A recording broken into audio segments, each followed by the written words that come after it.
అమెరికాలో H4 వీసాదారుల కష్టాలు తొలగనున్నాయి. ఇక ఇప్పుడు అమెరికాలో ఉద్యోగం చేస్తున్న ఇతర దేశాలకు చెందిన వారి కుటుంబ సభ్యులు ఎంచక్కా విమానం ఎక్కిపోయి ఉద్యోగాలు చేసుకోవచ్చు. ఇప్పటివరకు అమెరికాలో H1B వీసాలపై వర్క్ చేస్తున్న వాళ్ల జీవిత భాగస్వాములు వాళ్ల పిల్లలు జాబ్ చేయాలంటే చేయలేని పరిస్థితి ఉండేది. వారు H4 వీసా కలిగి ఉన్నా ప్రత్యేక పర్మిషన్ తీసుకోవాల్సి వచ్చేది. అలాంటి H4 వీసా కలిగిన వాళ్లకి ఊరటనిచ్చే కీలక బిల్లును అమెరికా సెనెట్ ఆమోదించింది.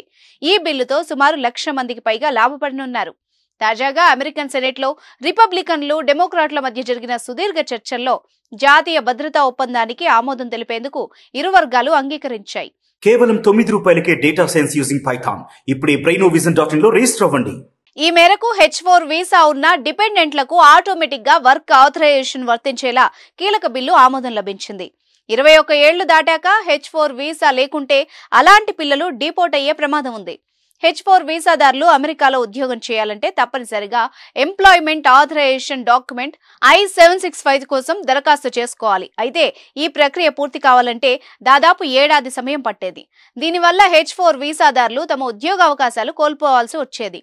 బైడెన్ ప్రభుత్వం తెచ్చిన ఈ బిల్లుతో H4 వీసాదారులు డైరెక్ట్ గా ఉద్యోగాలు పొందొచ్చు. బైడెన్ తీసుకున్న ఈ నిర్ణయంపై భారతీయ అమెరికన్ కమ్యూనిటీ నాయకుడు అజయ్ జైన్ బుటోరియా హర్షం వ్యక్తం చేశారు. ఈ చట్టం చాలా ముఖ్యమైనదని తెలిపారు.